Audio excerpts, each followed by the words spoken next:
beautiful winter's day. I'm thinking about biking. We're getting closer because it's getting a little warmer and can't wait to get back out on my bike. And a lot of our viewers have been asking us about our Gazelle bikes. So this seems like a pretty good time for us to maybe talk about them. I think so. You want to have some hot chocolate while we do this? I do. Okay, well, it's a hot chocolate martini. Want some mini marshmallows in your hot chocolate? That would be great. Okay. Let me get my martini. You say when. When? So, we've got those Gazelle Ultimate C8s. Yep. And a lot of viewers have been really curious about those bikes. We've had them for 75 videos. Yeah. I looked back since probably going on 3 years. Since August of 2021. Yeah, and I think I know we've got a little over 2,500 miles on them, so they've certainly put a good use on them. Do you remember the first bike trail we rode them on? Yeah, in Rhode Island. The Blackstone River Greenway. Do you remember what you did with your bike? You dumped it over. Oh, sitting still. Sitting still. Not with me. So we have 3 reasons why we went looking for a new bike. The first and foremost reason was we wanted longer battery power, right? We wanted to get farther in a ride. Wow. Those last bikes only had 40 miles on a good day if you didn't shift into any higher gear, and that didn't get us very far. So what's the second reason? Riding position. The other bikes were kind of hunched over, and on long rides they got uncomfortable, especially leaning on your hands. My wrists and my shoulders got sore on them, I guess, as did yours. Well, there was a third reason that we probably haven't talked about before, but those old bikes had the man bar in the middle, and we're not as young as we used to be. So we like the fact that we don't have to sling our legs over the bar now. We can just now that we've got these step throughs, that's nice. The riding position and the range particularly, our new bikes will generally go over 90 miles if you keep them in the eco range. But I think you can even step up a little bit once in a while and get your 90 miles range, which pretty much gets us as far as we ever want to go in a day. I think usually 65 miles is about as far as I think the farthest we ever went, 65 miles on the Great Allegheny Passage. Yeah.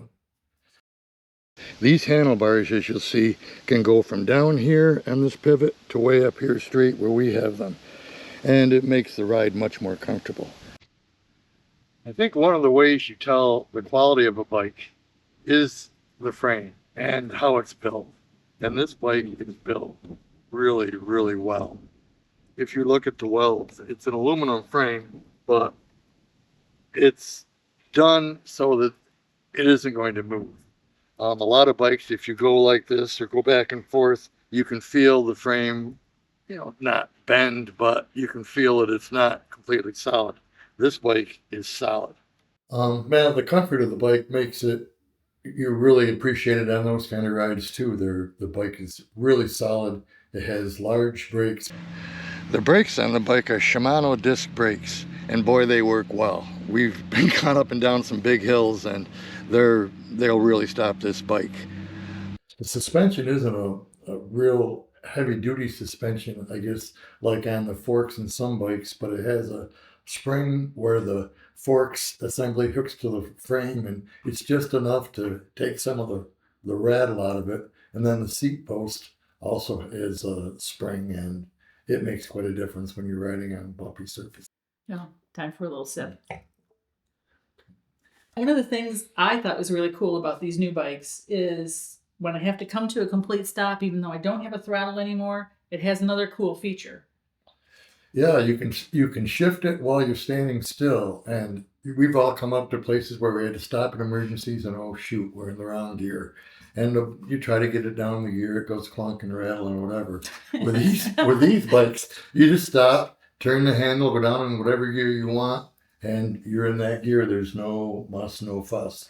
The interesting thing that makes this possible is the derailleur system isn't the typical sprockets and chains. And I'm not very good at explaining this, so I don't know. Can you take a shot at it? Yeah, the first thing you notice, aside from the bikes being very solid, is that they're silent. There's no clicking. It's actually all inside of this hub and all 8 gears. I guess I don't know much about it actually, but it's a Shimano Nexus hub and has been flawless in the way it's performed. One of the unique things again about this bike is it's maintenance free and it's clean. I used to, when loading the regular bikes, I'd get grease on my hands when I was trying to load them or some sort of a mess. This actually has a Gates carbon belt and it's clean. This has been 1,800 miles and there's, it shows no wear. We did trade out the seats. We don't have the store-bought seats, but they were pretty nice seats. We just wanted to use the seats we already had because they had a little extra, a lot of cushion on them. Well, cushion, and they had a little spring in them too. Oh, the other thing that's nice on this bike from our Raleigh Cadence, which aren't being made any longer, as far as I understand, anyway, is there's a wider back bracket to hold bags and things. Those Cadence, I don't know why they put this little 2-inch bracket on it, but this one's a nice bracket that we've had panniers on, we've had saddlebags on, we've had regular bags on, and we've got a tail light and a headlight. They're quite bright. Yeah, they're not bad. Yeah, they're LED lights, so they don't drain the battery, and we generally keep them on all the time. The benefits that came along with it was we get it at our local dealer. We'll service it, and pretty much anywhere across the country we can get this service because it's a popular brand. It's not one of those mail order brands where you got to go figure out where they made it. I guess I don't know how some of these brands get serviced. The other neat thing about the bikes is this locking up, the security mechanisms that it has in it. They call it a Café lock, and it actually locks the rear wheel with posts coming across through the spokes. This bike has quite a little bit of built-in security. One of the nicest things that I guess we'd never seen on other bikes in the Gazelles is this clamp type of lock. The way it works is you turn this key, you push this down, and you fuss with it to get the key out again, and this locks in place. So if someone were to try to move the bike, they can't, short of picking it up. And since the bike weighs 53 pounds, they're probably not going to have an easy time of carrying it away. A chain lock. This actually is part of this whole mechanism. We'll open that up. We'll push this down, and we're locked. If before I hooked it up, you just loop this through and it slides up, whether we're locking the two bikes together, locking them to a pole, tree, whatever it might be. It gives you quite a lot of range, so you can be away from it as well as lock the two bikes together. Well, the same key that we've used on the lock here, when you take it out, it also works on your battery, which, let's put it in here, battery pops, there's a little snap in here, and it's out. If you want to take it in for the winter or you're worried about someone stealing it, I guess, it's pretty easy to take out. Putting it back in, just going the opposite. And there we go, back in. The key has to be in the bike to ride it. I need a little spoon for my mini marshmallows. The control panel is really easy to use. Going through the controls, we start with our Bosch module. This is pretty much the control center of all the electronics and the gears and all on the bike. We'll turn it on with this. Then we'll look at Eco, Tour, Sport, and Turbo. Deb's favorite, Turbo. Those are the different ranges of assist. This is how many miles we've been in the last couple of years, 1,841. So many bikes don't have fenders. We can't understand really why, because they can't weigh more than a few pounds.